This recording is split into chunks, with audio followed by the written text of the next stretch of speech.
نبی والصلاة والسلام على سيد المرسلين عن عبد الله بن مسعود رضي الله عنه قال رسول الله صلى الله عليه وسلم ألا أخبركم بمن يحرم على النار بمن تحرم النار عليه على كل حي لين قريب سار رواہ ابو داؤد والترمذی۔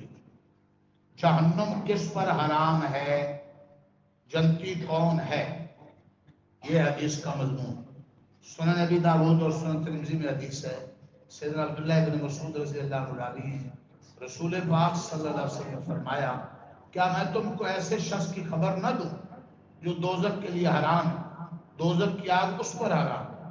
سنو میں بتاتا ہوں، دوزخ کی آگ حرام ہے ہر ایسے شخص پر جو مزاج کا تیز نہ ہو، نرم ہو، لوگوں سے قریب ہونے والا ہو، نرم خو۔ اس حدیث میں حین لین قریب سعد چاروں الفاظ قریب المعنی ہے۔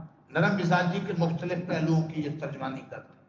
مطلب حدیث کا یہ ہے کہ جو آدمی اپنے مزاج رویہ میں نرم ہو، اپنی نرم خوئی کی وجہ سے لوگوں سے خوب ملتا جلتا ہو، دور دور اور الگ الگ نہ رہتا ہو، لوگ بھی اس کی اچھی اور شیریں خصلت کی وجہ سے اس سے بے تکلف محبت سے ملتے ہوں، جس سے بات اور معاملہ کرتے ہوں نرمی اور مہربانی سے کرتا ہو، ایسا شخص جنتی اور دوزخ کی آگ اس پر حرام۔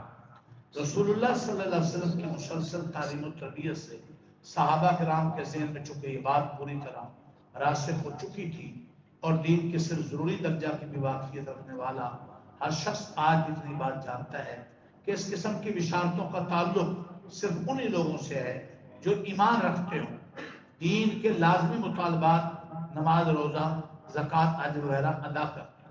اس لیے اس قسم کی بشارتوں کے ساتھ عموماً اس شرط کے الفاظ ذکر نہیں کیے جاتے، لیکن ملحوظ ہے۔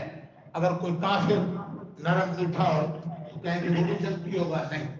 اصل یہ ہے ایمان کے بعد اچھے اخلاق، نرمی اور بڑے بڑے حرام کاموں سے بچنے کے ساتھ فرائض کو پورا کرنے کے ساتھ ساتھ یہ صفات جنت کا ذریعہ، جنوں سے بچنے کا ذریعہ۔ اللہ توفیق عطا فرمائے۔